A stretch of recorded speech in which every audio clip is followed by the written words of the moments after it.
नमस्कार सर्वप्रथम आप सबसे अनुरोध है कि अपने मोबाइल साइलेंट ऑफ कर लें ताकि कार्यक्रम किसी व्यवधान के बिना हम आगे बढ़ा सकें। हम सबके लिए अत्यंत गौरव और सम्मान का विषय है कि आज जनरल मलिक हमारे मध्य उपस्थित हैं। कारगिल एक ऐसा शब्द है, हम जब भी सुनते हैं हम सब के अंदर एक नवीन ऊर्जा, एक वीरस के प्रकार से अनुभूति होती है। और कारगिल के प्रमुख सेनापति आज हमारे मध्य उपस्थित हैं, यह आईसीबीआई के लिए अत्यंत सम्मान का विषय है। जनरल मलिक को किसी परिचय की आवश्यकता नहीं है, फिर भी मैं उनका एक संक्षिप्त परिचय आप सबके सामने प्रस्तुत कर एक कार्यक्रम को आगे बढ़ाऊंगा। General Malik was Chief of the Army Staff of Indian Army from 1907 to 30th September 2000.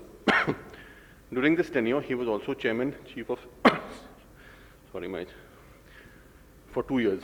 In 1999, he coordinated and oversaw planning and execution of Operation Vijay to successfully defeat Pakistan's attempted intrusion in Kargil sector. He was awarded the Ati Vishesh Seva Medal and Param Vishesh Seva Medal for distinguished military services and was given Excellence in Leadership Award by Atur Foundation.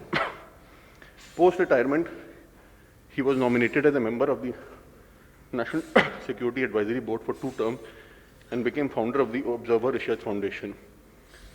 Apart from his various achievements, he has written 2 books, Kargil From Surprise to Victory and India's Military Conflicts and Diplomacy, An Inside View and Decision Making, both published by HarperCollins, India. This is just a brief introduction. I would request him to share more of his views with us, and I would request him on stage along with his wife, Dr. Ranjana Malik, and to honor him and give a citation, I would request Sidhartha Kajaria, Madhur Jhawar, Krishan Mohta, and Karan Jain to please come on stage after that.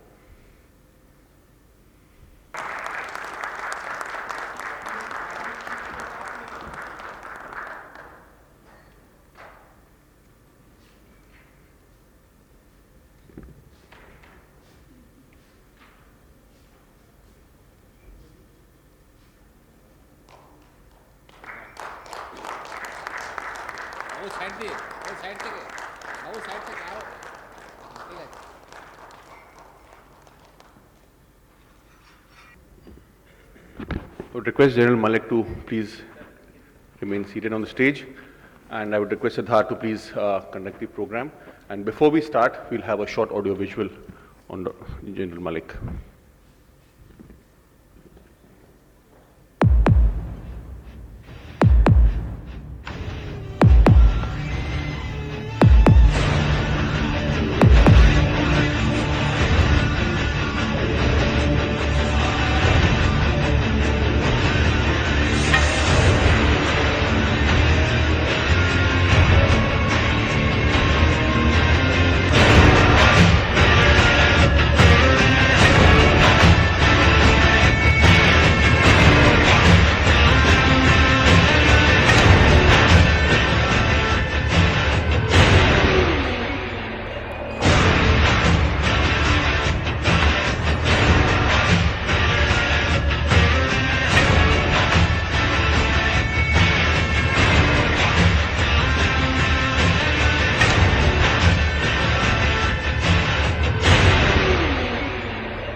It is a proud moment for us to have you with us.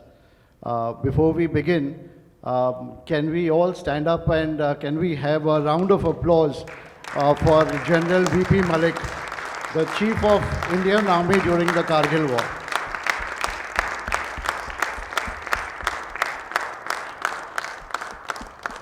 Thank you, sir. So we have the topic as Kargil War, and your tenure starts from 1997 to 2000, sir.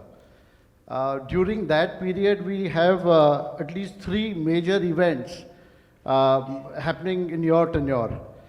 So before the Kargil War, we have two more events. I would just briefly touch on those two events. Can we have the second slide, please? So we had the Pokhran nuclear test, sir. I guess it would be there on the table for quite some time. And then finally in the Vajpayee government, you decided to get it going. So anything you want to say about it? Well, the decision was difficult because of the sanctions globally that you had to face. So how was it and how tough was it to decide on that? I said it's wonderful to be here amongst the ICBNs and good to know what ICBN stands for and what all you do. So good to see the younger people getting together, having a network, which can only be good for not only amongst yourselves, but also for the country. And I think our country requires more of such organizations. My compliments to all of you. Coming to your question on 98, the Pokhran test. You know, we had been wanting to have a nuclear test because we were under tremendous pressure to sign a treaty which would not permit us to have the test anymore. Way back from the time when Mr. Gujral was the Prime Minister, there was tremendous pressure on us. And at one time during Mr. Narasimha Rao's time also, we tried to have a test. But I was a Lieutenant General at that time. But the Americans got to know about it, and then they put pressure again on the government, and we had to call it off.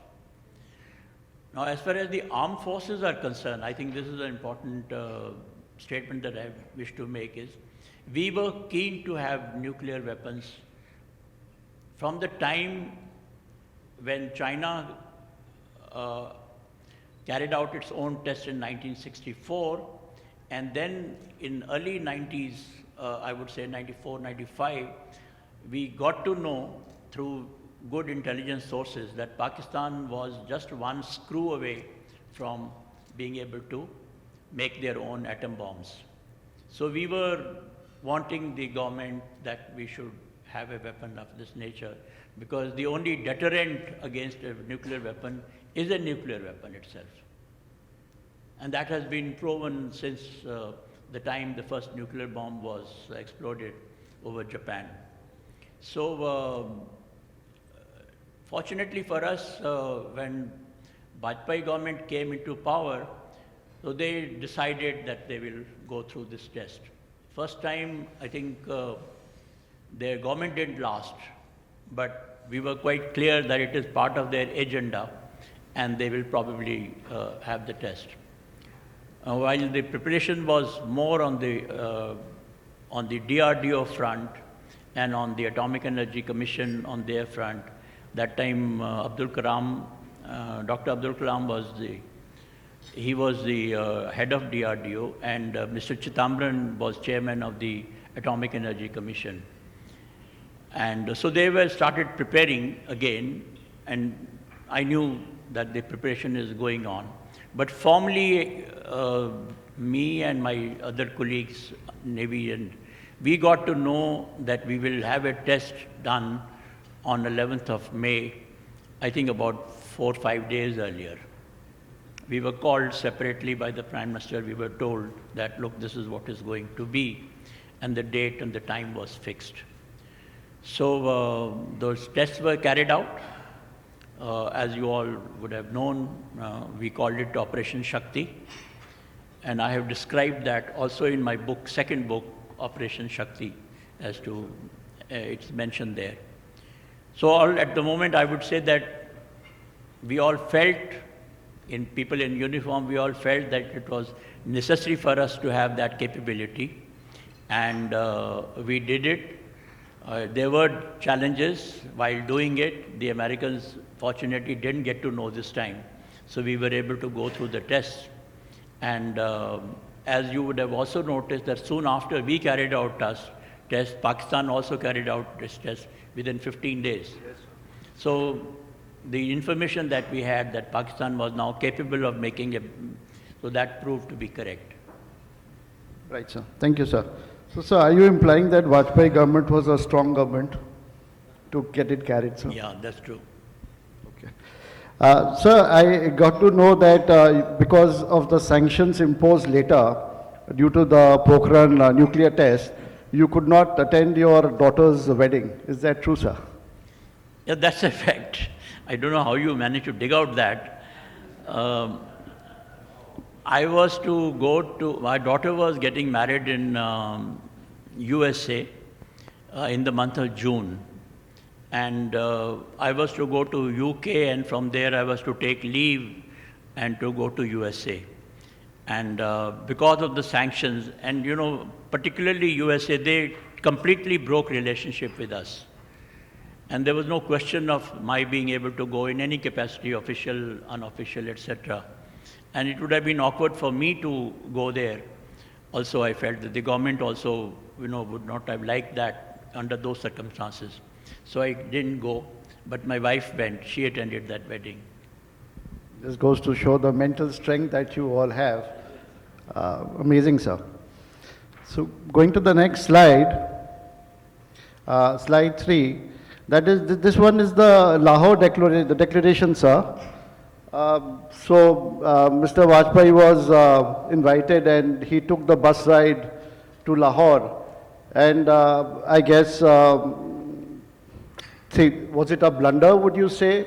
Or was it a necessity at that point of time? Because Kargil happened just about 3-4 months after that.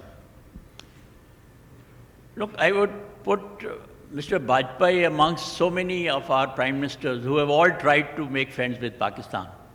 You know, before and afterwards, everybody has tried. So he also went through that. You can't blame him for that. And it was a genuine effort made by him. And the manner in which he went, we all know, you know, and he, even after reaching Lahore, he declared that we are friends, and, you know, he went to that Minar and laid the wreath, all that, that happened. And he wrote in some book also that.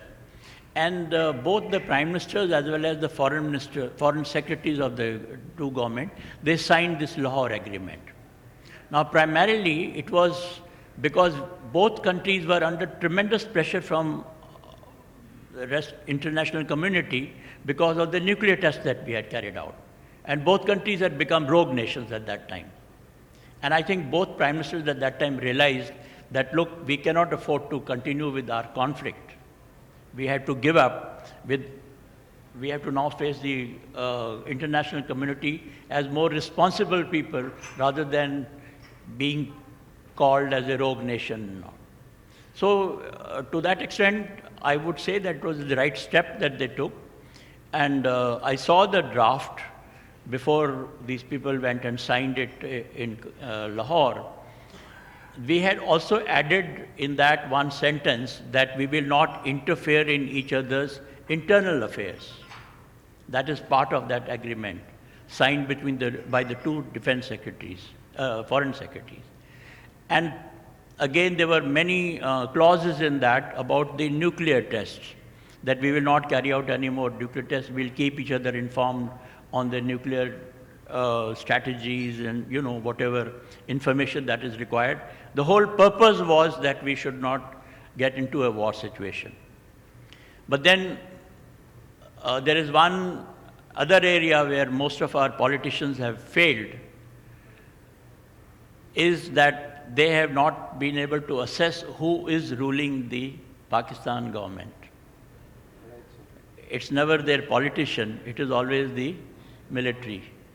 And that became evident because as soon as our Prime Minister landed in Lahore, the agitation, the violence, and everything started there only.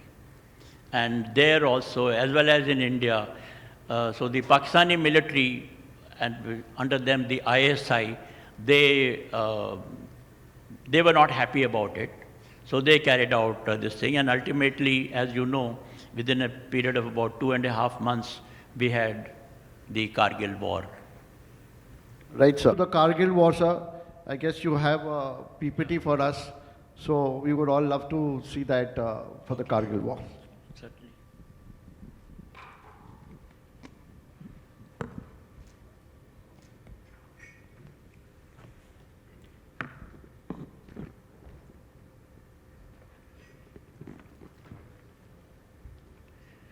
What I intend doing hereafter is, I'll go through the important aspects of Kargil War and certain aspects of the kind of environment in which you fight a war like that, the geopolitical environment.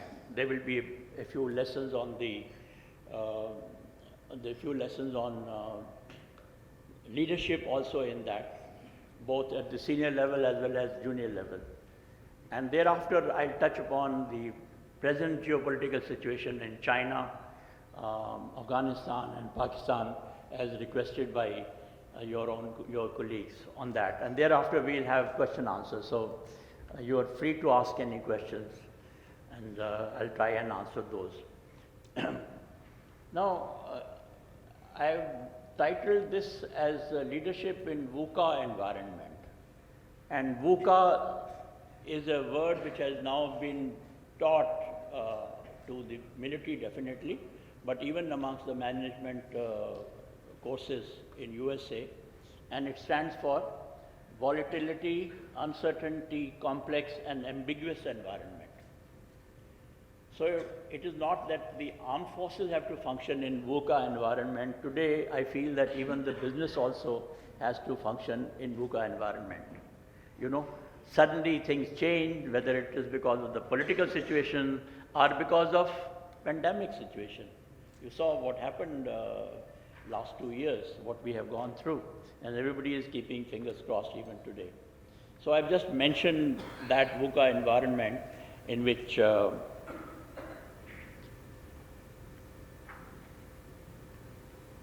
am quoting to you what the Prime Minister once told a few years ago to the army commanders. And this is very interesting. He is talking of VUCA environment. And he is talking about India. And while addressing, he said, beyond the immediate, we are facing a future where security challenges will be less predictable, situations will evolve and change swiftly, and technological changes will make responses more difficult to keep pace. All that is true even today. The threats may be known, but the enemy may be invisible. Domination of cyberspace will become increasingly important. Control of space may become as critical as that of land, air, and sea.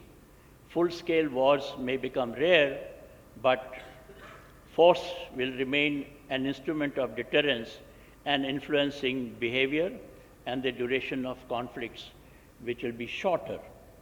I feel it's not only applicable to the armed forces of our country, it is also applicable to the business and industry in our country. Many of these aspects are relevant today.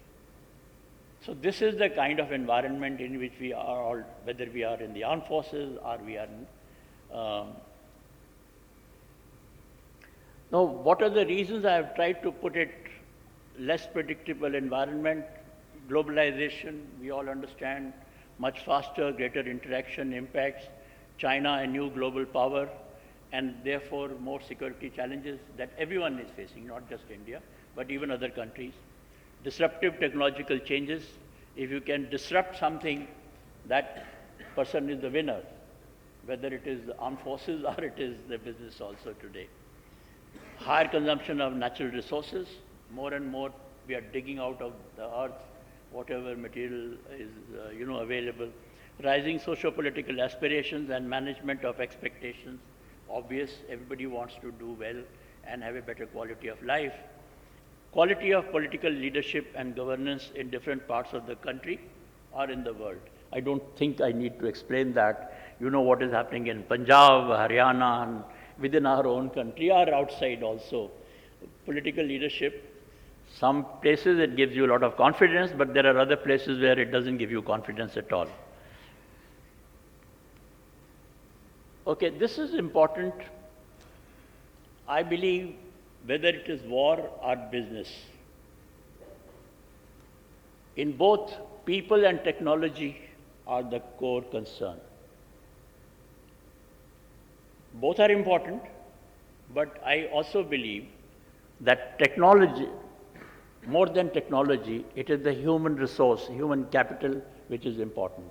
In the army, we've always been taught, and we continue to tell people that the man or a woman behind the gun is more important than the gun. You keep on making more and more sophisticated guns, but ultimately the people who have to make use of it, it is that human capital. So this is an important thing. And there is also a quote which I have given: if you have good human capital or teams with you, victory and rewards will follow. This is from a very famous book written by Sun Tzu, The Art of War. So human capital is more important than technology. Please remember that as far as we are concerned. Now, on leadership, people have written books. People keep on speaking for hours together. I have a very simple few takes. I thought I'd just keep it, convey that to you. Firstly, I believe that the basics of leadership, they don't change very much, whether you are having 10 people under you or a million people under you. The basics, fundamentals don't change. What I learned in IMA, in the NDA and all, that holds good even today. I'm talking of those things. The second aspect is, sometimes it surprises people. Knowledge is important. But what is more important is your dealing with the people. I think nobody knows it better than business people. If you don't know how to deal with other people, you will not. And this is a result of a research which says knowledge 25%, but dealing with the people is 75%. Because you have to create the confidence in each other. Today we were talking about trust with each other. So unless people trust each other, you will not be able to make any progress. So dealing with the people, getting the best out of them for the aim that you have given to them. After all, as a leader, you give the aim objective, and then you make them follow that or achieve that. So dealing with the people becomes more important.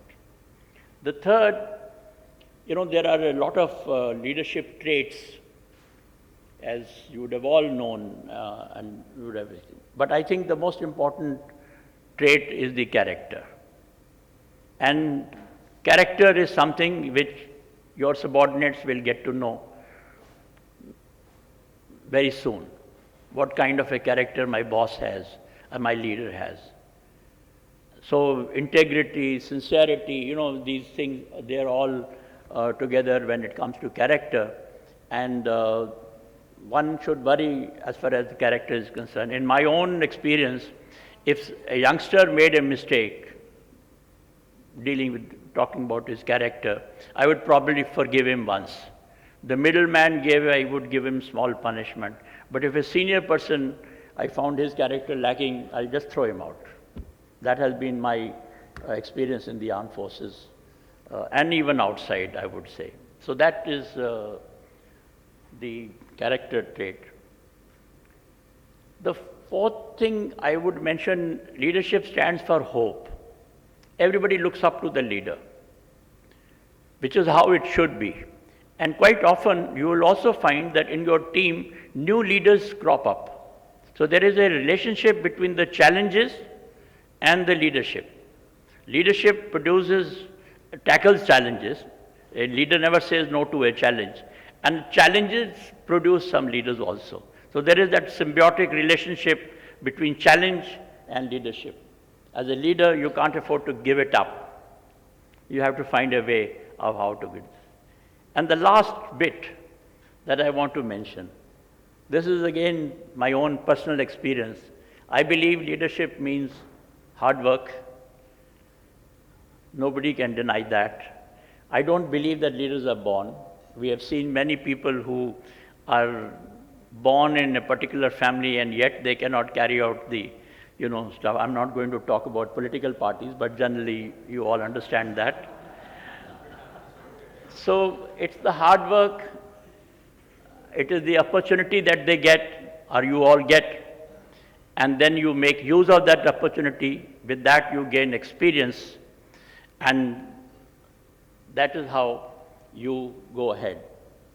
I was not born in any particularly, we came out of Pakistan after partition, and from a good, I would say, rich family became a poor family, and yet you worked hard, and that is how you managed to go up from a second lieutenant to this thing. So it's the personal experience that really counts and the hard work that you have. I'll give you some slides, show you slides of the Kargil War.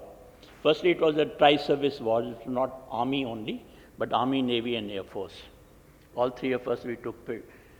This you just now heard, that in the month of May, they were shaking hands, jaffi paar rahe the ek dusre ke saath mein, and 2.5 months later, and this is what happened. We were fighting with each other on the Kargil front. Now, this is a slide of the map. You can make out Srinagar.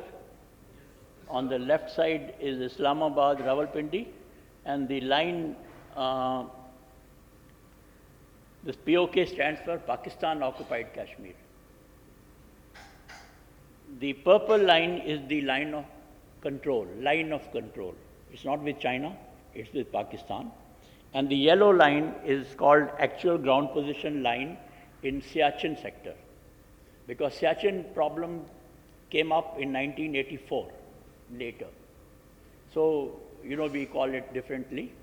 And the distance, you can see 740 kilometers, and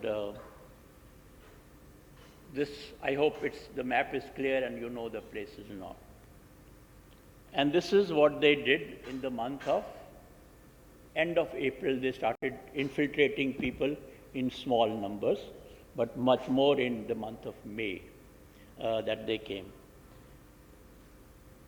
And the first challenge that we all faced was, everybody said that there is some infiltration of the jihadis that has taken place, including the intelligence bureau people, including the people who saw them on the ground initially, because they were wearing black salwar kameez. So everybody thought that these are jihadis, or call them whatever, people from that side. And now those people generally create havoc. They, carry out killings, etc. But then they don't stay at one place. They all run away from there. They go to another place, like that.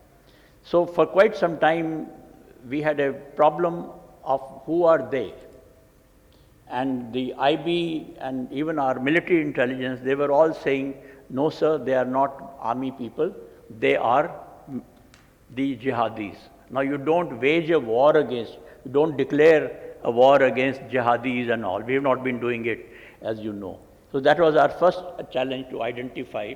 And I had to tell the corps commander there, I want identification, because I'm not happy. I don't think these people are jihadis.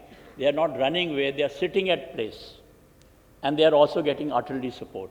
So wo kahan se aa raha hai? So I told him, I said that, look, I don't mind losing a few men, but identity is important. And it took us quite some time, I think in the first week of June, 7th or 8th of June, that I was able to convince the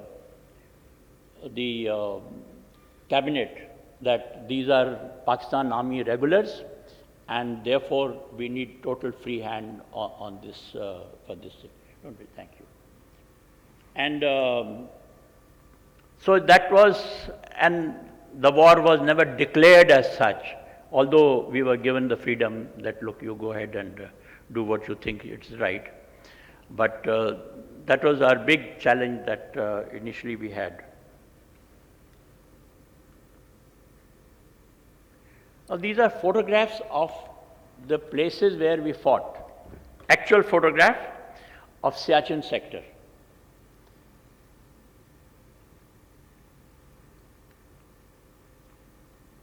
suddenly in the month of May, June, you find crevasses.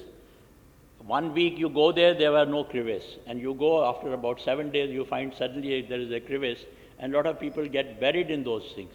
So they have to take precautions. I'm just giving you these actual photographs of that area. During winter, you rope each other, and that is how you carry out your patrolling. Because suddenly somebody drops down and you have to dig him out literally. That is why this kind of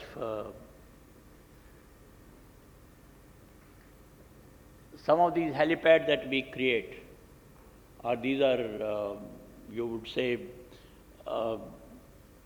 small flat piece of ground where you can find an helicopter can just land there and take off from there.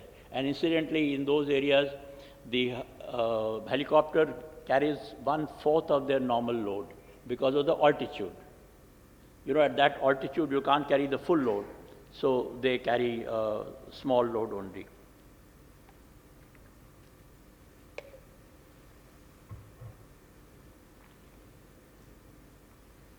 This photograph is from Batalic sector, taken during that period only, and from a helicopter. Now, I have just drawn a line on this photograph to give you an indication what was the rough alignment of line of control. Those days we did not have GPS. Even the helicopters had GPS, which were very, very crude, literally. So often, you know, your patrol would go on the other side, or the helicopter would go on the other side, and then suddenly realize कि ये तो गलत हो गया, वापस आ जाओ. That is the kind of terrain that you find in that area. This is that famous Tiger Hill. I don't know how many of you have gone to Dras, but I would recommend every one of you should go there. You know, these two young ladies sitting on the right, they have been to Dras because I met them there first time. It's a fascinating piece of ground, not because we fought the war there, but otherwise to realize that yes, this is part of our country, India. So the challenges that we had at that time, you know, and every situation, VUCA situation will have these challenges. Terrain, mountainous, high altitude, glacier tip. Intelligence failure, I've told you it took quite some time, and even toward the end also. Interesting bit is that the Intelligence Bureau told me during the cabinet meeting, so these are 70% jihadis, 30% maybe regular. So when I told them, I said, no, I don't believe that. And then we started giving them proof one by one, slowly. Then they changed there. They said, okay, there are 70% army and 30% jihadis. And again, I had to tell them in front of the Prime Minister, I said, I don't believe you people. You have let us down, and these are all army people. So one of the very senior intelligence chap, he told me, he said, sir, inki bhi to laaj rakhni hai na. I've mentioned that in my book, incidentally. Serious shortages of weapons, ammunition, and equipment. Now, just a year before, we had raised some Rashtriya Rifle units, and we had not got sanction to buy weapons for them or to procure weapons for them. So the result was that our regular units had to give away part of their equipment and weapons to those Rashtriya Rifles, with the result that many units did not have full quota of their weapons, equipment, or ammunition. So there was a serious shortage. And that is where, when during a press conference, somebody in the press, suddenly somebody popped up and he said, General Malik, you've been complaining about shortages of weapons, etc. Now that the war is on, how are you going to fight? So I said, we shall fight with whatever we have. That's what you have quoted. I mean, I said, we shall fight with whatever we have. The war is on you. You can't now be thinking. The story is that it was not liked by the bureaucrats who were responsible for getting us those weapons. So some of them went and complained to the Prime Minister. And after a few days, I was walking with the Prime Minister and he looked at me. He said, General Sahab, you mentioned this, that we shall fight with whatever we have, and the newspapers have exploited that against the government. So you think you should have said that, you know, in that manner. He's a very mild person. talking to me at that time, certainly. So I looked at him, then I realized what is it. I said, sir, I'm a soldier. I'm not a politician. Whatever I say, I have to worry about my own clientele, which is the armed forces, Army, Navy, and Air Force. And I cannot afford anyone from the armed forces to think that I indulge in double speak. Kehta kuch hoon aur karta kuch hoon. So, sir, I'm sorry. I will speak the truth, and the truth is that we do not have these things. Thereafter, no question asked from me. But what I am trying to say is that, if you want to be a true leader, people expect you to believe in, people believe in you. You cannot indulge in double speak like many of our politicians do that, unfortunately. Due to nuclear weapons test in May '98, I have already told you that those sanctions were there and they had. And then, of course, what we have just now mentioned about Lahore Agreement. So the government also, you'll be surprised, till 17th of June, the war started in May. 17th of June, the Prime Minister still was not convinced कि ये क्यों हुआ, कैसे हुआ. So he sent a representative to Pakistan to meet Pakistan Prime Minister. Ke, what are you trying to do? What are you doing? So that was the kind of condition in which we were placed during that period. Well, this is something I suppose all leaders should be knowing that, there will be ups and downs, there will be failure, there will be successes, but you can't take the failure to drown you, should I say. You have to get up, you have to face that. And it happens in whether it is in the armed forces, or it is on the war front, or it is in the business also. So you have to have that capacity to get up and fight, and that's what we did. So the cabinet told us, victim of intrusion, but we will exercise restraint. We were still suffering from that rogue nation syndrome. International community was against us. India will take all measures, including military, to ensure the intruded area is vacated. And then they tied one hand of mine by saying that you will not cross the line of control, and this thing. Now, you can imagine at that time, we were not sure who's the person, who are the people who have come inside. The Intelligence Bureau is giving a different picture, and all that. So, in that, we said, okay, we will take this.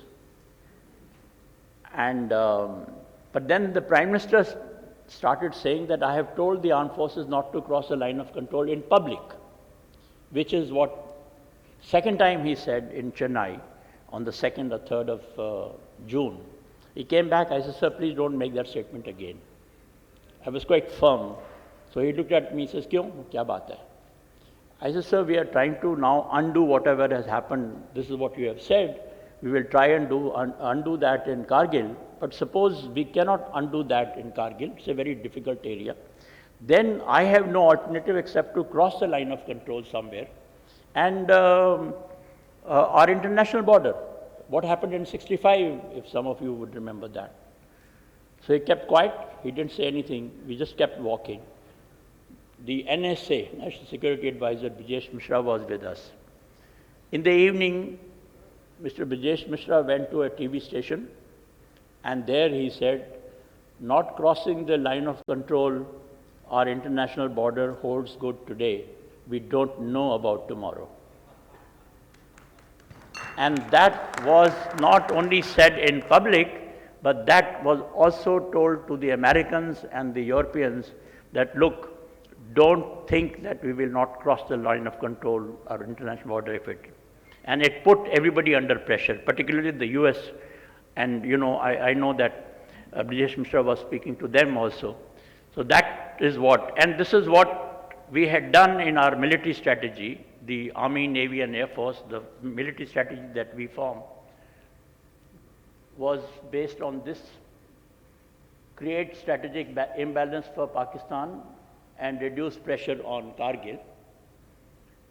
threaten and maintain pressure on Pakistan through land, air and sea. All three of us were working together. If essential, be prepared to escalate the situation and launch forces across the line of control. We made our strategy. This is what I have just now explained to you. And retain balance on other fronts like China and Bangladesh, etc. So that again you have to. So our military strategy was this. In very simple graphic language, before that, my job was, I was not going to fire a bullet or any gun, but I had to keep motivating people that, look, this is what we are going to do. So somebody quoted me later on, I must have spoken in Sainik Sammelan, that the enemy has started the fight, but it is we who will fire the last shot, and the war will end on our terms. I was quite clear right from the beginning. So some lady was asking me, कि you are not बड़ी soft बोलते हो. I said जब ज़रूरत पड़ती है तो जोश के साथ में भी बोलता हूँ. I can speak that language also when it is required. So that was what I made it clear to all the troops. I would go to front every 6th day, and I must say that the Johns and the officers, they really responded very well. So I was telling you about the strategy that we have, a graphic. This is what they did. This was our immediate response. But the military strategy that we posed to them and we showed it to them was, if you are powerful, you must show your power when it is required. You may be quiet when it is not required, but when it is required, you must show your power, authority, whatever it is. And that is what we showed to Pakistan. And that is what made Pakistan Prime Minister run to Beijing and then later on to USA, literally begging कि हमको जाने दो वापस. So this strategy worked. Now, a couple of just leadership lessons. I mean, I can't call it lessons for you people. You people are leaders among yourselves. But one thing I have always believed, in India, we talk too much, we make too many plans. But when it comes to implementation, we don't do that well. So what is more important is not the making of a plan, but the implementation of a plan is. One of the reasons why I went to the Kargil front every 6th day was because I wanted to see कि क्या हो क्या रहा है. So this is something which we must remember, and this is something even Bhagavad Gita teaches us, our own scriptures teach us that action is more important than knowledge. You can do nothing with the knowledge unless you are able to act on what you have. So planning is important, good planning is very important, but implementation is very, very, very important. Please remember that. And again, that one of the things that I wanted to talk or say that earlier was test of a plan is not how it begins. Test of an action is not how it begins, but how it ends. Now that depends on the planning part.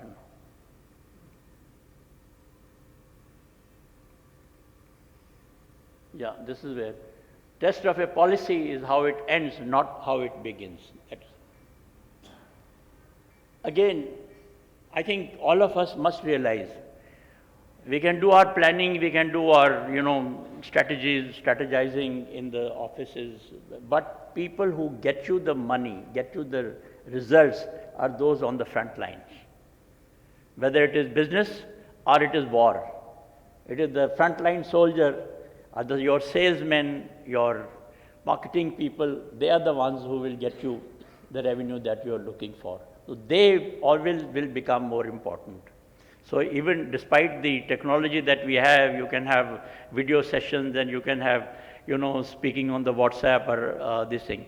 But showing your face to them, I would always say is more important. Once in a while, you must go and talk to them. Motivation is also important. A leadership who does not know how to motivate people cannot be called a leader. So when somebody's spirit is down, it's your job to go and buck him up. And that should be, so therefore a leader has to keep an eye on what is happening individually and amongst the people. You see somebody having looking down or coming under some pressure, then it is your job to go and, motivate that person. So motivation is also very important, and best motivation is face to face. Again, it can't be done on a video. Please remember that. And that is the reason why, of course, we did not have video at that time, but one of the reasons why I went, I did not have to fire any bullet. Nobody will permit me to go anywhere near that. But you went to check कि क्या हो क्या रहा है. Now, the morale of the people, of the team, should I say, this is something very important. And I'm going to read out this letter which a young officer, he wrote to his father. He says, "Dear Papa, hope this letter finds you in the best of health and spirit.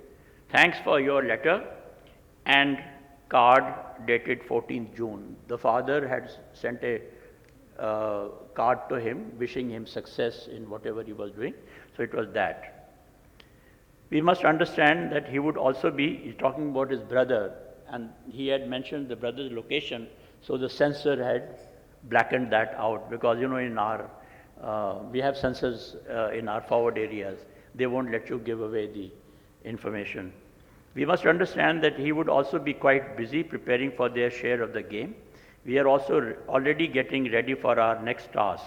Our unit now has to live up to the higher expectations of the army, as well as, even the chief sent a letter of congratulations to the unit. They had captured, this unit had captured Tololing, the first objective, and I had sent a personal letter to the commanding officer conveying my shabash to all ranks. So he's talking about that. It was indeed an honor for our unit to have been given such a task. Hard work and sound ethos does have its merit, don't you think? We now have to work harder to preserve the hopes and aspirations of our well-wishers. Please don't worry about casualties. It's a professional hazard which is beyond our control, so why worry? At least it's for it is for a good cause. And then he quotes Bhagavad Gita. And, Lord Krishna briefs Arjun on that line which says that even when you are doing the righteous work, even if you die, you will go to heaven. It's a very famous line from Bhagavad Gita. No, we are not air maintained, but food is good, and we have a doctor. If not, yes, the Prime Minister's Kargil visit was a good motivation. And then he says, talking about Prime Minister, he's a good chap. He's a young soldier sitting there. I am quite a sight now with an unkempt beard and Vaseline cream all over my ugly face to counter the icy winds. Please tell Mother that combat is an honor of a lifetime, and I would not think of anything less. What better way to serve the nation? I am proud to be in the infantry, especially in this battalion. Take care of your health as well as that of Mom. Don't worry and lose sleep. Tell a story a day of Mahabharata to Charu, that is his wife, so that your grandchild imbibes good values. And that grandchild was expected. That girl was born, Aparajita was born after we lost this officer. And he ends up, imbibes good values. Jai Mata ki, yours affectionately, Bablu.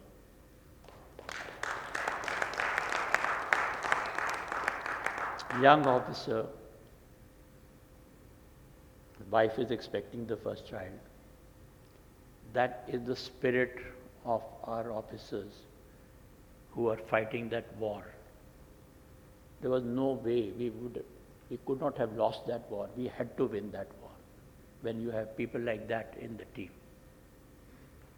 Unfortunately, we lost this officer soon after he wrote this letter. And that girl is now 21, 22 years old. 22 years old, yeah. This is another young officer from Lucknow, comes from a family, his father had a small shop. He joined NDA, became an officer, and he writes this letter, last letter, to his friend. I got that letter, copy of that letter. And I've just given you that extract where he says, I don't know what will happen at the next moment, but I can assure you and all the countrymen that certainly we will push back the intruders at whatever cost. 22, 23 years old officer writing or having this kind of a thought.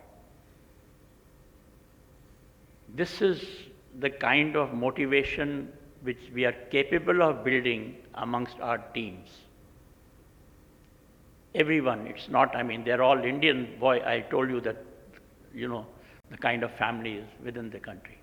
And if you can build this kind of a thing, there is absolutely no way that you will fail anywhere. You will succeed. Here is another letter. This time is from Jawan. Now, during that period, even now, we have an organization called Army Wives Welfare Association. And the wife of the chief, she happens to be an ex officio president of that. And during that period, my wife was the president of that. So one day, all these ladies, they decided to send sweets to the frontline soldiers.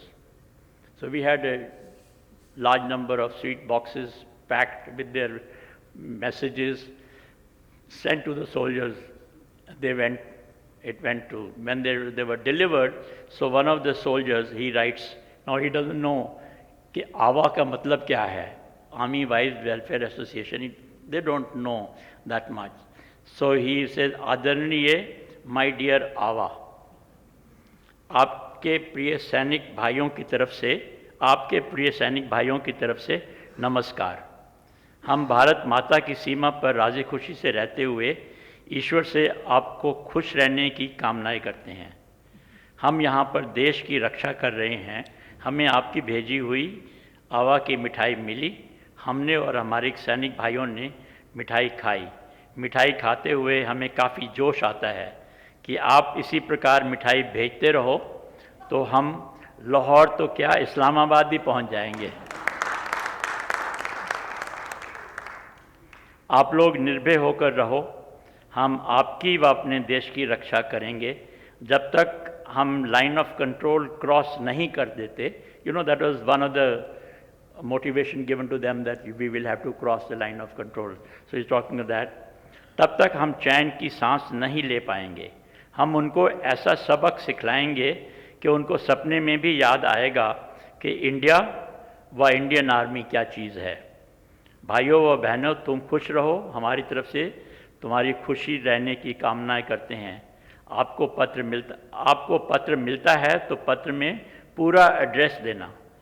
हमारे से जो भी गलती हुई तो छोटे भाई समझकर क्षमा करना। आपका सैनिक Sunil, young boy. I've given you these examples that we are capable of having this kind of leadership at different levels, whether it is a very young level or it is middle or this thing. And if you can inculcate that kind of spirit in your team, you will always succeed.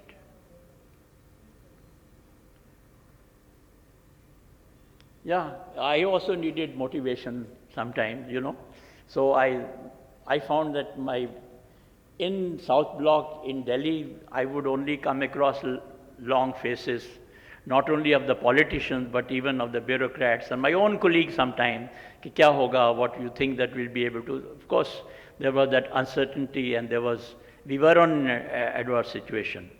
But when I went to the front line, nobody ever had any doubt. They said, we'll do it. Don't worry, sir, we will do it. So they were the ones who kept my morale high. And that is how, a lot of people ask me this question. So you went through a lot of stress and strain. How did you manage to keep up with that stress or fight that stress? So I always say, there are 2-3 things. One is, I think all of us are believers, whichever religion we may be following. But you know, you all believe, that is how all the Indians have been brought up, really. And so keep praying in whichever way, whatever way that we all have. So that is the first thing. The second is the family. You know, the family is a great supporter. And my wife is sitting here, although we could not convey too much about the war to each other for obvious reasons. But she understood what I was going through and great supporter there.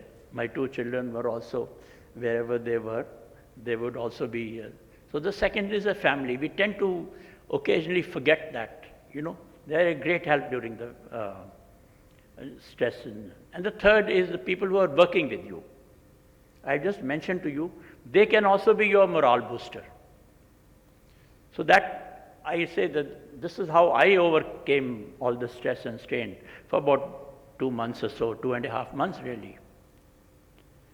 So I thought I'll share that experience with you. This, of course, you know, the will to deliver was always high. Courage, commitment, determination, leading from the front, unit. So that is about Kargil War, and I'll finish it here as far as the Kargil War story is concerned. If you have any more questions, we'll answer that. But now I'll come to the other aspects of China and Afghanistan, etc. I won't be very long in this.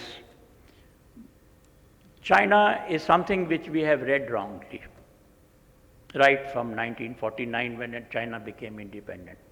And in 1950, when China attacked and captured Tibet. At that time, Sardar Vallabhbhai Patel had warned the Prime Minister in a long letter in November 1950 that, look, you cannot trust the Chinese because now they have come on our border. Earlier it was a border with Tibet, but now they are sitting there. But unfortunately, our leadership at that time, and you know, everybody who was there, they did not take notice of that.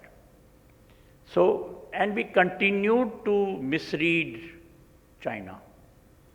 Thereafter, 1962 happened, you all know what happened, and after 1962, then way back in 1967, they attacked us in Nathula. 1986, they created a situation in Wangdong area in northeast. So they have always believed, and I was talking to somebody amongst you who has been to China, that they look down upon you, कि ये तो कुछ नहीं है. They do not have respect for you. That is not only the attitude amongst the people, it is more of an attitude at the government level. Only one person who stood up, he says, China is the enemy number one. But then, you know, nobody believed him at that time. I'm talking about George Fernandez, who made a statement, I think sometimes in 96 or 97, that time. So China, unfortunately, we have misread all along, and we've trusted them when we should not have been, and we did not prepare ourselves against confrontation with them. Now, rise of China started off in 2013, when Xi Jinping became their president. And as it is, they were rising gradually in economic terms. And after some time, now imagine the kind of policy that they were following. They had a confrontation all along with USA, and yet USA became more and more dependent on China for its own goods. You go to any of the malls in USA and you'll find 90% of the stuff there is coming from China. And the same thing happened with India. But over the years, they were not only able to produce defense stuff for themselves, but they were also able to export it at a very cheap price to other nations. Today, all the countries around us, they are all buying Chinese equipment, whether it is Bangladesh, Nepal, Pakistan, of course we all know, Sri Lanka, Maldives, all these countries. And our own, despite the fact that the Prime Minister has said that we should give up buying Chinese stuff, you know, you keep hearing it in media, but just last year, our trade with them was about $100 billion, and we were at a trade negative balance. Negative balance was 46 billion.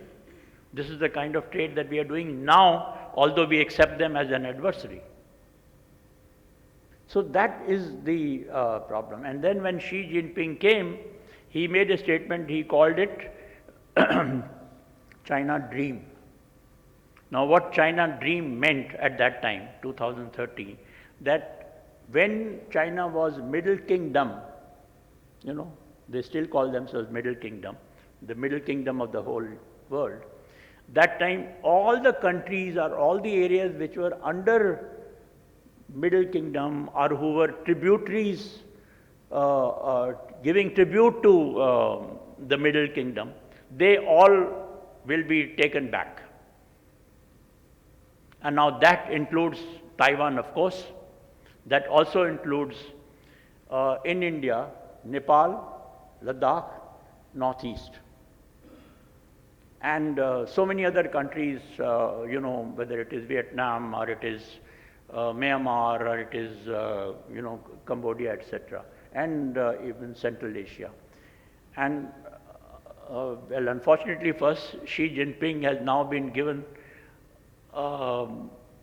permission or authority to remain president for life. So he has been continuing from those days, and his attitude has been quite clear. He may be looking soft, but he is not. And so his dream is to get all the territories back, and that is where, while we were at some stage, we signed agreements in 93, 96, 2003, we agreed with China that we will not disturb the population along the border. Now what they have done, they say that the whole of Arunachal Pradesh is southern Tibet, so it belongs to China. Similarly, now they are bringing people from the hinterland and settling them on the border. You must be reading about the villages which are coming up along the line of actual control. So they have always been indulging in this thing. Unfortunately, we have been lacking in understanding. You know, we don't want to obviously we don't want to fight on both fronts, China as well as Pakistan. But because of that, we have been following a policy which has been much less active, I would call it. We did not create infrastructure for fighting along the northern border. It is a difficult border. It's a very long border, 3,500 kilometers, 3,600 kilometers. But then unless you create an infrastructure, how do you go and fight? On their side, it's all flat piece of ground, Tibet. There you don't require a tarmac road because the ground is so hard that you can take vehicles most of the time. So that is what has been going on, and China is now claiming wherever, you know, they think that they were part of China once upon a time, they are doing it gradually, nibbling the countries. They don't want to go to war, but they want to keep nibbling our territory. So what we felt at one time, you know, we gave them that, look, the line of control is here, and they would say, no, the line of control is here. So we all agreed, okay, the land in between, my perception of line of control and your perception of, that should remain a disputed land, and we will not disturb it. This was part of our agreements in 93 and 96, and even 2003. Now, suddenly what they have done, they brought in a new formation which should not have been against the agreement. They brought in a mechanized division, and they have occupied many of these places in between. That is how last year the whole thing started, Galwan and all that. And not only they have come and occupied it, now they have also in certain areas in Ladakh, they are not permitting our patrols to go to the places where our patrols were going up to that line. They have blocked that. mountain passes are narrow, you can do that kind of a thing. And thereafter, of course, we took some active action in the area of Kailash range in eastern Ladakh. So they managed to,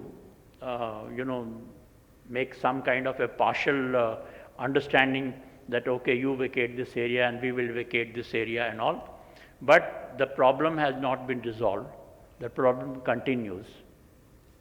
And many of the problems in eastern Ladakh and even on the northeast side, that continues.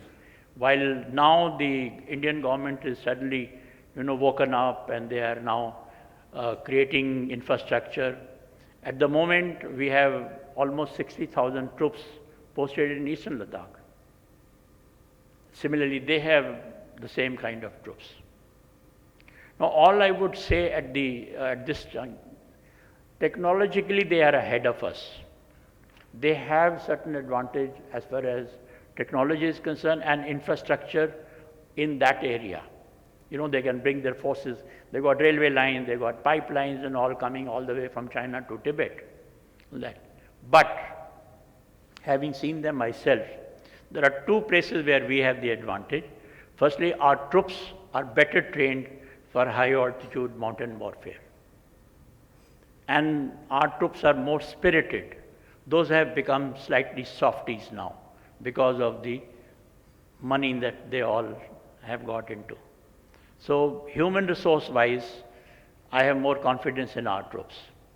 And the second thing is that if the Army, Navy and Air Force, we fight together, then at any point, somewhere where the action, we can give it back to them.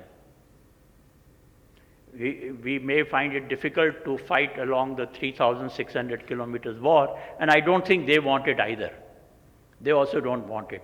But if Galwan type situation or a Kargil type situation takes place somewhere, we can hit them back. We may not be able to get into Lhasa and other places, but we can convert them. So that is the kind of situation. And as far as China is concerned, you can't trust them. You have to remain alert. And as I always say, that you should look at zameen pe kya ho raha hai rather than listening to the politicians. Politicians will indulge in rhetoric, but what happens on the ground is what you should be worrying about.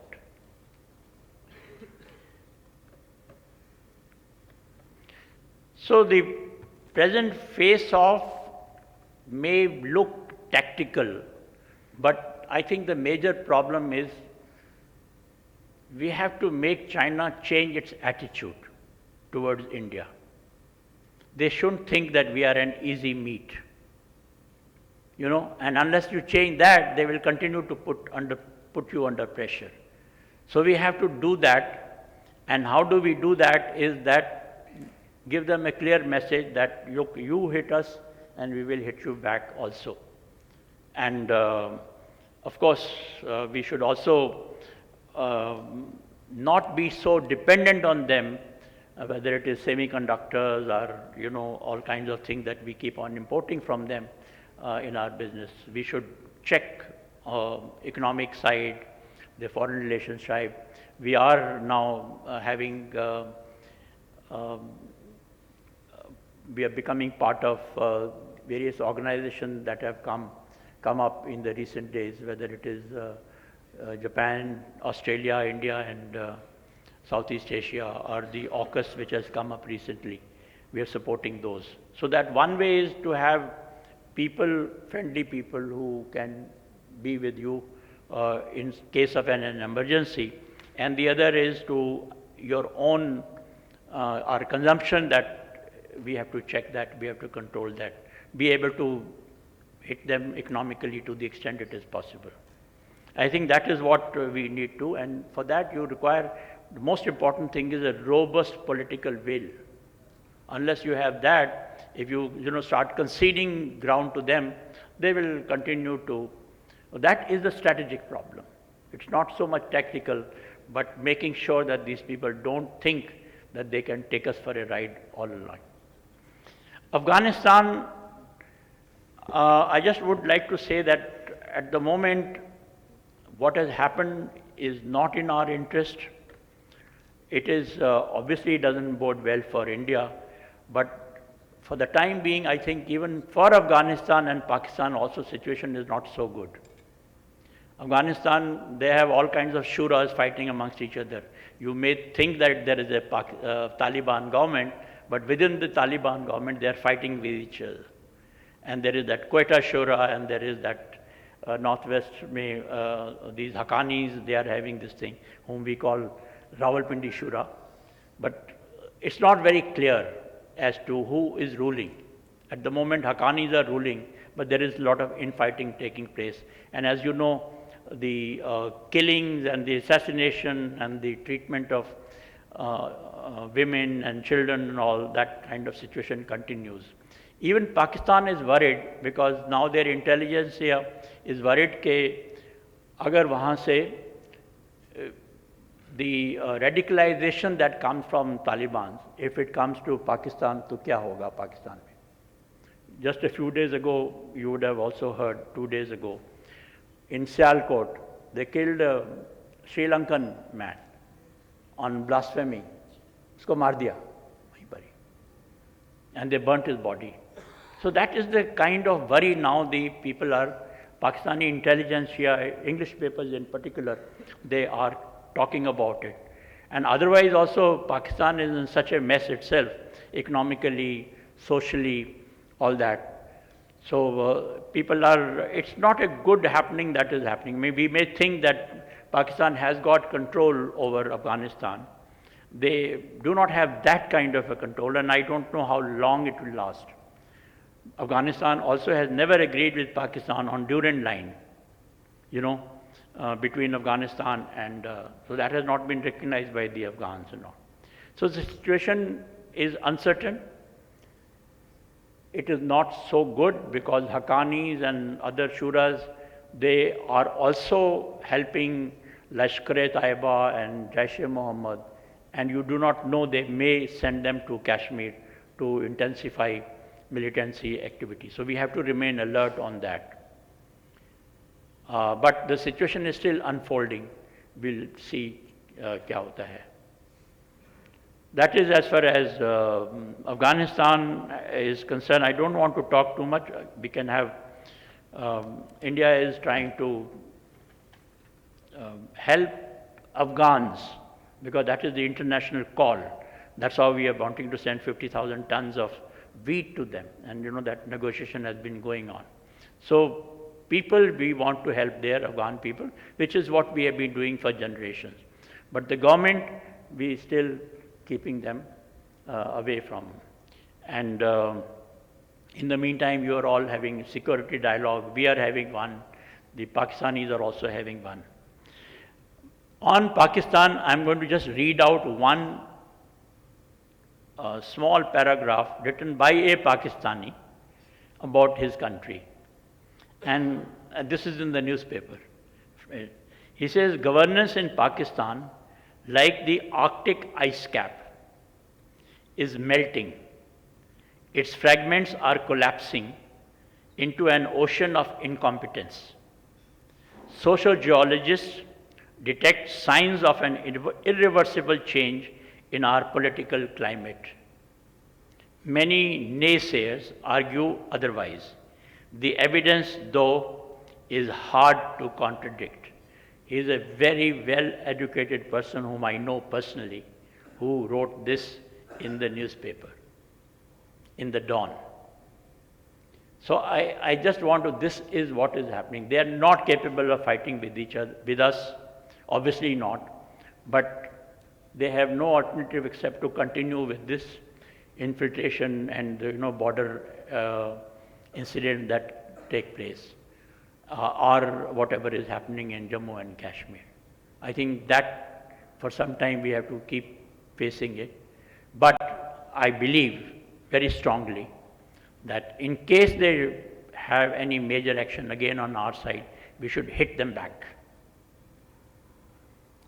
And really hit them back, like Balakot, like surgical strike.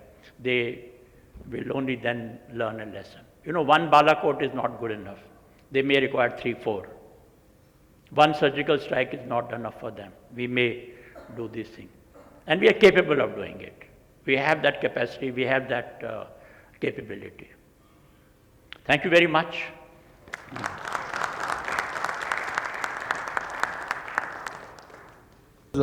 Indeed quite insightful, the leadership message that you gave us.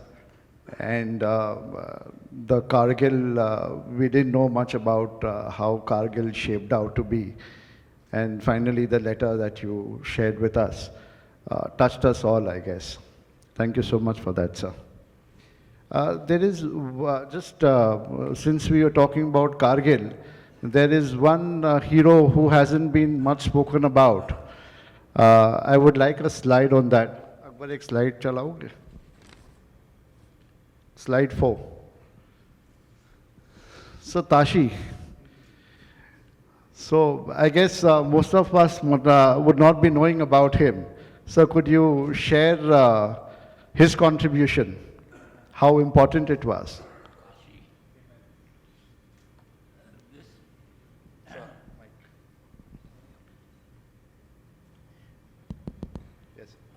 This person is a shepherd in Batalik sector.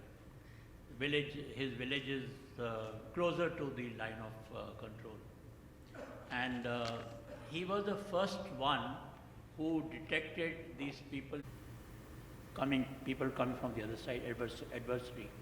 But then if there is a party of 5 or 7, they can come through, Naras, other streams and all, or they can cross country. So that is how initially for quite some time we didn't get to know. Now of course we have got more troops there, and earlier days during winter, particularly as long as the snow was there, you couldn't carry out much of patrolling. From helicopter you tried to see if there is anything, but then even the helicopter could not give you. It was all white snow. You saw those photographs, some of them. Very difficult. That is the time when they infiltrated, end of April and month of May. And this boy, of course, he's now become quite fat, I must tell you. Okay, sir. Last time I met him, he is being looked after well there. And so that is how. Thank you, sir. Sir, the major infiltration happened in the Dras area, and 3 points worth noting was like Toro Link, point 5140, and the Tiger Hill. The 5th slide would suggest that. Sir, is it true that because of the height and because the temperature falls down to minus 30, 40 degrees, the soldiers vacate their bunkers sometime in February, and that was the time when they infiltrated and they captured those bunkers? So are we less equipped to sustain those conditions, and that resulted in this kind of a situation? Look for posts along the line of control. There's a very famous post called Bajrang, which could not be manned during the winter because of very heavy snow. Right, sir. So that post was vacated. That's where Saurabh Kalia, and his patrol, they belonged to that battalion. When they went to reoccupy that, after the snow had melted, and they were ambushed there, right, because Pakistanis had occupied. So there were a few posts which had been vacated with the onset of winter, when snow was very heavy. You don't vacate it unless the snow is so heavy that sustenance becomes difficult. So there were a few posts like that, like Bajrang, which they managed to occupy. Since ma'am is also there with us, we as businessmen, we could have about 1,000 people under us, and office, factory mein sab theek hai. But when we get back home, apni nahi chalti hai. What about army men? Nahi chalti hai. They say that in the army, the wife is generally 1 rank higher in the house. In my case, I became a general, so I consider her as the field marshal in my house. Questions from the floor. Mike.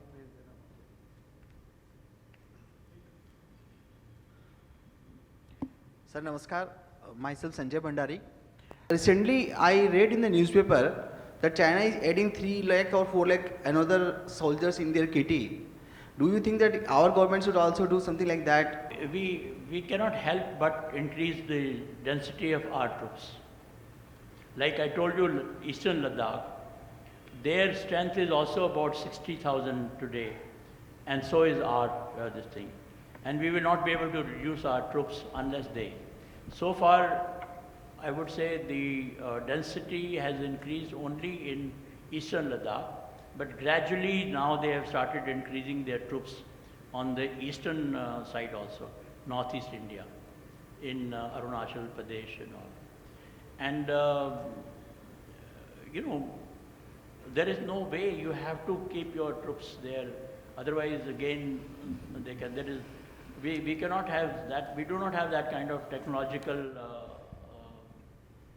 capability to be able to check what is happening on the border, unless there are troops standing there.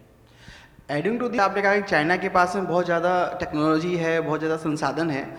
So why our government is not taking action on that? हम अपने संसाधनों को क्यों नहीं बढ़ाना चाहते हैं? हमारी गवर्नमेंट को कहाँ पे क्या डर लगता है, भय लगता है? Because अभी तो आपने वर्ड शुरू किया आत्मनिर्भरता. अभी तक क्या था? When I retired, we were importing 70% of our equipment and weapons from abroad. This is something which I have been saying for a very long time, that look, you cannot be dependent on foreign countries and for your national security. And even today, let me tell you one thing, that, I mean, you look at our technology. We talk too much in the newspapers. Politicians, of course, talk a lot about it. But what is in your hand, whether it is software or it is the high-tech weapons and equipment, etc. You produce a tank after almost about 30 years of wait. You produce an aircraft after waiting for 25, 30 years again. So you have to improve. And now the effort has started. I know it's not going to be overnight. Defense technology will take at least about 25 to 30 years to develop. And for that, you are now in a race with the others. After all, they are also not sitting idle. And today, I won't say today, but another 10, 15 years, what I can make out, if the policies continue as which have been drafted today, then you will have a very large number of you people producing equipment which is used for the defense purposes. I'm looking for that day, in fact, that today, unfortunately, we still do not have. Only we have 2-3 people like Adani's and Tatas and Bharat Forge and people like that who are producing some weapon systems, you know. Not very many. But country like India, if it has to develop its own weapon system, at least most of it, not all, then you require a complete change of your attitude towards the defense industry. It's true, sir. And we hope that we will be self-sufficient, आत्मनिर्भर आने वाले समय में. एक last question था sir मेरा. Since we know that now the current in future war will be fought with the biological and chemical war, how far we are self-sufficient to handling that? Yeah, it's not that there is a change, transformation taking place in the armed forces also. You know, whether it is cyber war or it is information war or it is space. Fortunately, in space we are quite okay. You know, we have not developed so many weapon systems, but we have systems which can take the weapons up if required, when required. You know, in my time, there was a satellite imagery that was possible, was 5.56 millimeter. You know, उन दिनों में camera आते थे, तो you said focal length कितना होता है, तो वो focal length में the worst crude camera was 5.56. Yeah, 5.6x, something like that. And subsequently, of course, you said 1.2, 1, all that started coming. So that was the kind of satellite imagery. Today, we are able to produce 1 meter or less than that also, which is sharper. So things are improving, and but for my liking, they're still, as far as I'm concerned, they're still very slow. We need to move faster here. अच्छा अभी sir, देखो, we've been fighting with the and come from place, village close to Palampur.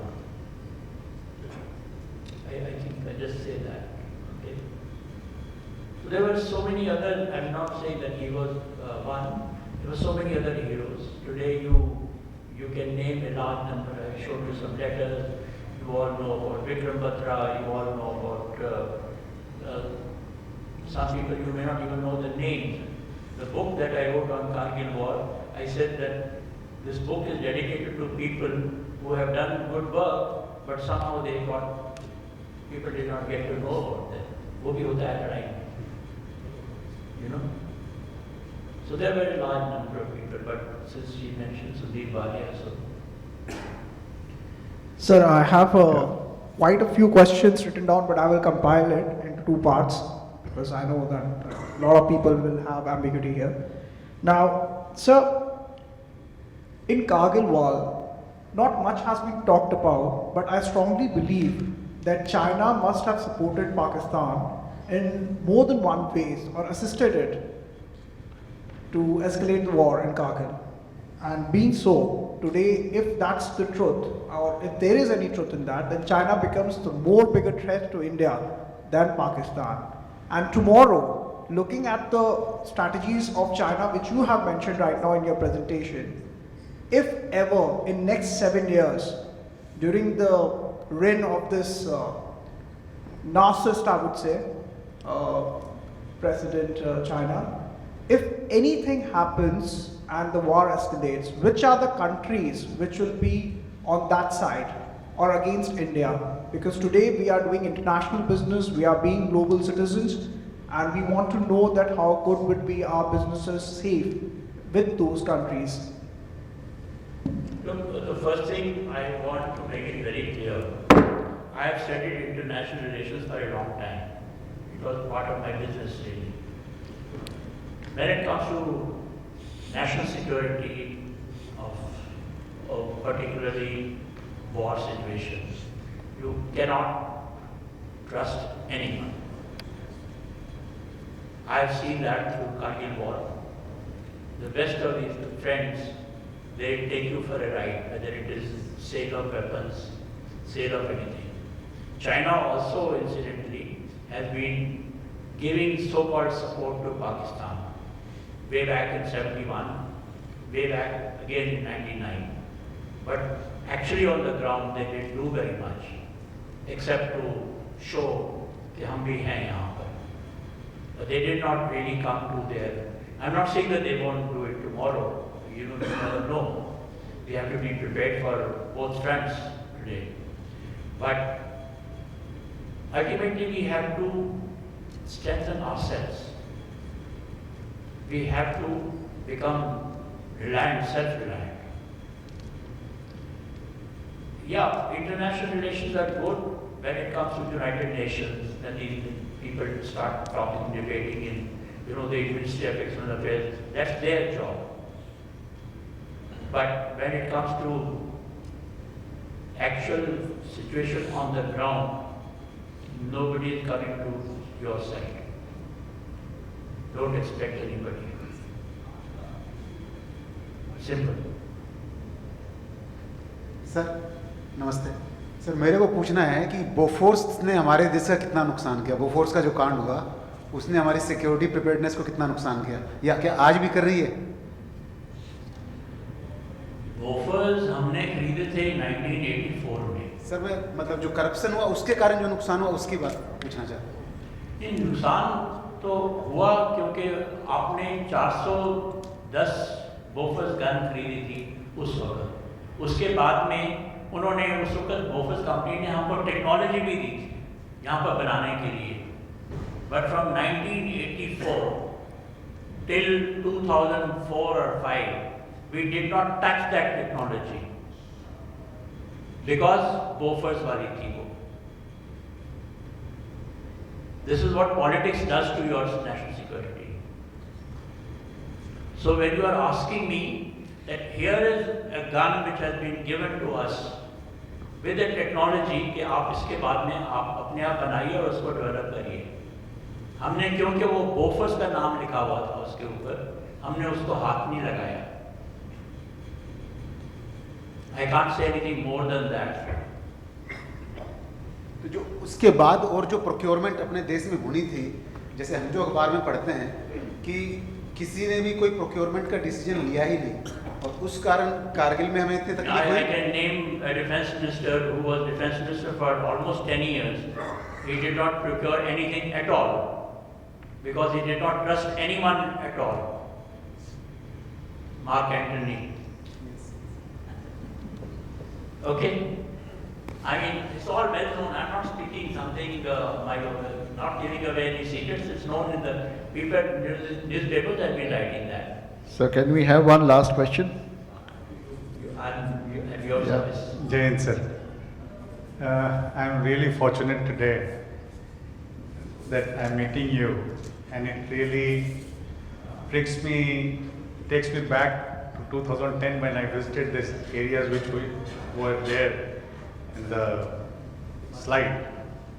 I was also fortunate to meet this gentleman called Tashi, because I was a guest of the commanding officer then in 2010 in Leh Ladakh. So my question is that is there any plan for the citizens or for the children for a compulsory military training in our country as we have in other countries? Yeah, you know, a lot of people have been talking about compulsory military service for all citizens. In a country like India, it's not possible and not required. But what now the government has started, they want to expand the NCC. You talked about children also. So, in the new, there is a committee which they have formed. The committee will be giving its recommendation in the next, I think, month or so, in which they are feeling that the NCC should be made compulsory in most schools and colleges, and also the kind of activities at the moment they are having should not be restricted there. Their role also can be expanded. So this committee in which I know Keshav Mahindra, Anand Mahindra is a member, and some other people are also. So it's not only the bureaucrats or the military people, but the businessmen are also members. So they are all looking into this. And that is what I believe the Prime Minister is keen to expand the role of NCC. And I personally have seen NCC boys and girls. And I have to say that they definitely stand apart. They are definitely more disciplined, more patriotic in their thinking and all that. So it's a good thing that if more children can join NCC. There are also from NCC, then we can take them into the services also, armed forces, they can come. There are C certificate, if somebody qualifies, he can become an officer also. So at the moment, as I noticed that it is, the emphasis is on enlarging the scope and number of people, the boys and girls in NCC. Thank you, sir. Yeah. Sir, what do you think about the Uri attack? So your views, I think it has shaken the nation, we are all proud of it, and I don't know, how do you personally see about this surgical attack? Uri. Yes. Yeah, you know, Uri attack was a bad hit. And fortunately, there was one unit coming back from there, that new unit was to relieve them. So there was a bit of a laxity, I would also say, because, you know, this change was taking place. And there were these militants who managed to get into. They did get some support, local support. Just last year, I think this year we went, no? We went to the same spot. I went to see that this year in Uri, where we were staying in that area. So they managed to do that damage. But I'm glad that then we retaliated. And we retaliated and we showed them. Now if you ask me, today in the morning, Manish Tiwari, who has written a book and this got into a bit of a controversy, a congressman, he had also been speaking to me earlier. We know each other. So one thing is that after that we have now started retaliating across the border. We had this Uri strike, cross-border strike, and then subsequently then when Pulwama occurred, then the Air Force went and hit Balakot area. So if we continue to maintain this kind of strategy, then we'll hit you back if you do any damage like this. Then it will have an impact. But you follow one policy today and then change it tomorrow, then I'm afraid it's not going to make any difference. So Uri, I would like to take it as a good beginning of striking back. But that policy should continue. Doesn't matter which government is in power. Thank you, sir. So thank you finally for being so explicit with all the answers, as much as you could be, and we appreciate you for that. Niveda ji, Vishnu, could you wind it up, please?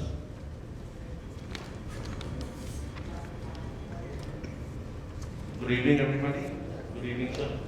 So we are all so happy hearing you and learning so much about Kargil. We all had this image, Kargil mein kya hua hoga, kaise hua hoga. So I know that with whatever limitations that you can speak. Russians for last 4 years, I think. For 4 years, we've been wanting to produce a rifle in इनकी गांधीज की वो what is that name of that Amethi. The land I know was earmarked 4 or 5 years ago, and they said we will put up a factory here. The Russians started negotiating. It took 5 years for us now to say okay, we will produce 5 million rifles in that factory, and I think the agreement is going to be signed when Putin comes to India. So we take so long. And by the time this weapon comes, you can be rest assured that the technology would have improved, would have gone faster. Now, it's not always that we are to blame. Here, the negotiations with the Russians took a very long time. But sometimes we are also to blame because nobody wants to sign on the dotted line. कहाँ पर भी कोई risk होगा, तो वो कहेगा कि नहीं यार किसी और को दे. Nobody wants to fire the gun from his own shoulder.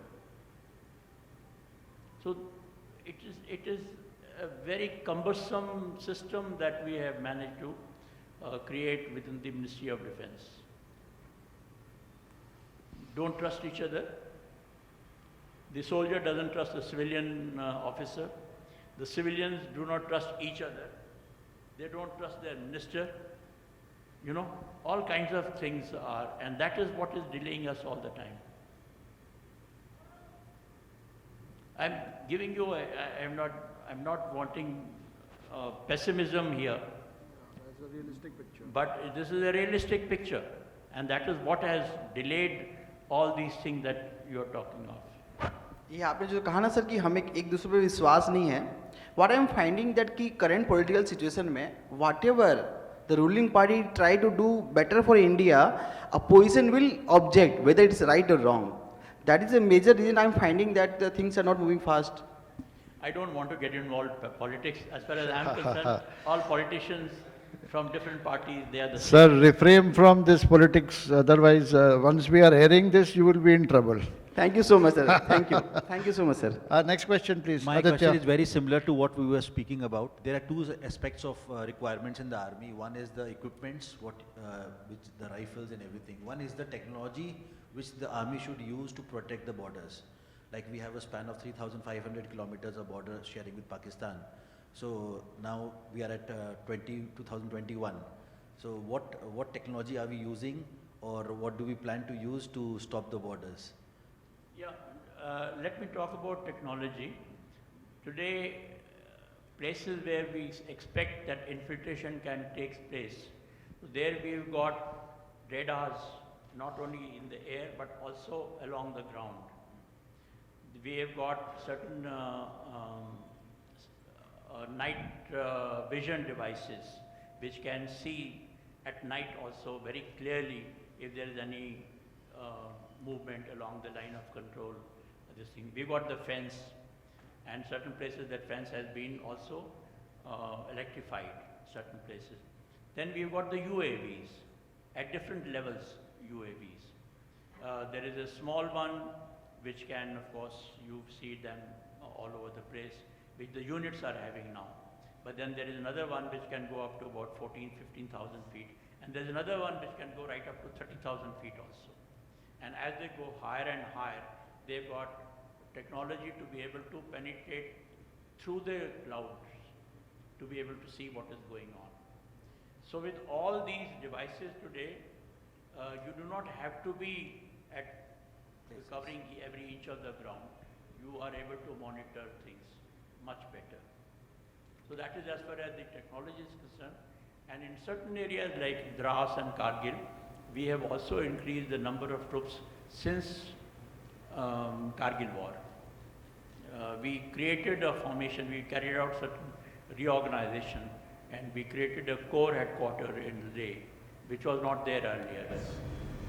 So certain changes in terms of our organization, in terms of manpower, and in terms of technology, they have been taking place. And my last question would be, we are in Bengal and we are also sharing a border with Bangladesh. And we have a very silent infiltration every day coming from Bangladesh.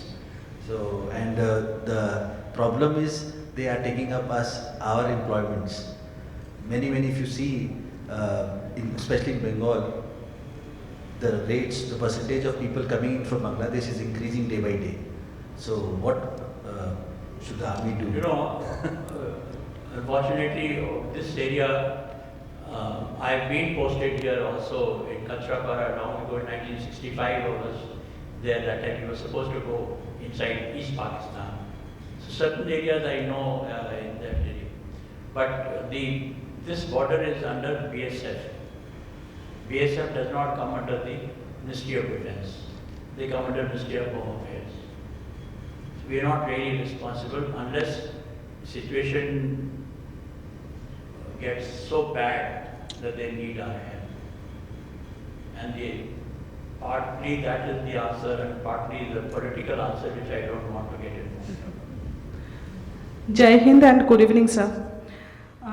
Sir, we are absolutely from the different spectra rather than the businessman whom we have today.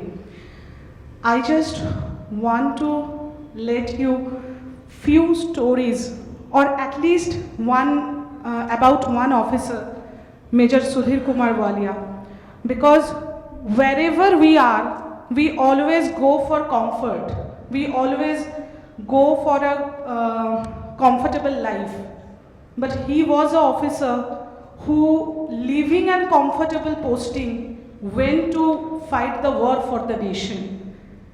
And here many are asking you the question that what will happen if China and if XYZ will do something. But our 5 to 6 years experience with interacting with the armed forces personnel and our 22 years of reading from the newspaper and also from your books and many other books, we can say that we have full faith on our armed forces. We know that whatever the situation will be, our troop will protect us. But I just want to let everyone know about the lives, about the heroes of our country. So can you please share some lines about Major Walia? Firstly, I must introduce these two ladies who are sitting here. They work in Bangalore, but they, at the moment, because they are working from home, so they are in Kolkata. They have raised an organization, NGO called Desh, and they have been supporting people who died during Kargil War, and they keep in touch, more to keep people, make people aware of that. Every few days they've been meeting people and having some programs also. That is how I met them in Dras some time ago, and that is how I got to know. And when they got to know that I was coming here, that is how they come. You asked me about Sudhir. Sudhir was my ADC when I was Army Chief. He was a para-commando, one of the most accomplished, very brave officer who had been specially selected as my ADC security. And we have a tenure of 2 years for the ADCs. And he had done courses abroad, and he had been with me, of course. He became literally a member of the family. And when the war started off, after some time he told me, he said, I'm about to finish my tenure of 2 years, and I want to go back to my battalion, which was fighting in Dras sector. And spirited person. So I said, okay, go. And toward the end of the fag end of the war, in fact, he went and joined the battalion, and there he fought an action in Dras sector, I think 23rd of July, 22nd, 23rd of July. So after that, the war got over, and then with his unit, he came to Kashmir with his unit. And they were fighting a lot of action in that area. He was like a member of the family, by this time. There was a lot of things that my wife was more, in fact, friendly with these people than I was. They were a little scared, being such a senior. But one day, I don't know what came to my mind. We were having breakfast together, and I rang up the corps commander in Kashmir, and I said that, look, this boy I know, he will volunteer for every action. So be careful. Sometimes you have to control a person's enthusiasm. I'm not saying curb, but I'm saying control. You have to see the situation. You can't put one person in dangerous situation day in and day out. You can't. So that thought came to my mind, and I told him, I said, be careful of that. Unfortunately, within a few days, he, along with his colleagues, they went and raided a militant camp in which they killed about 9-10 of those, but he got killed himself. And he got this news. We were traveling together, both of us in the car, when I got this news. What can I say? He was awarded Ashok Chakra. There was many awards that he was recommended for, but finally he got Ashok Chakra.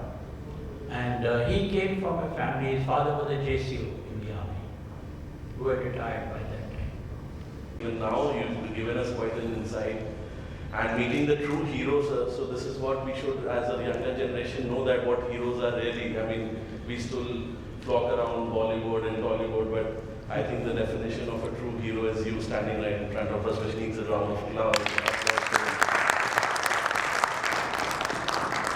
Thank you for accepting our invitation, sir. And we are all so thankful from the bottom of our hearts. So one personal note that the letters that you shared, I think as Sidhartha also expressed, really got at the emotional side of us. So I think sir, with that वो एक हिंदी का sir हम लोगों को quote याद आया in our school days we used to learn from some chapter that शहीदों के मज़ारों पे लगेंगे हर वर्ष मेले वतन पे मिटने वालों का यही आखिरी निशान होगा. So I think sir, this needs more recognition. I mean the people who give away their lives, I think we all are important to our families, so they should equally be important to their families. But I don't see that due recognitions or due heroisms are given to them, like except maybe the army welfares or whatever. So I think this should be passed on by you to maybe down the line to your army people, us as a nation also. With that, so I thank all the ICBI members and the hotel. Sure. I totally agree with him. You know, I don't believe that the government itself is doing it, or is able to do it, or will be able to do it. I'm talking of remembering the real heroes and their families.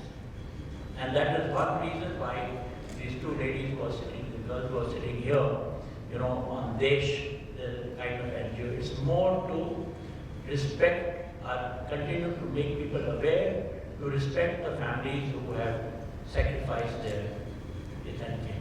And my request to all of you is that if you get to know that there is a family close by who have lost a son, their daughter also, just go out and they don't need money now. They don't need any dose, but they need a recognition. Just that, nothing else.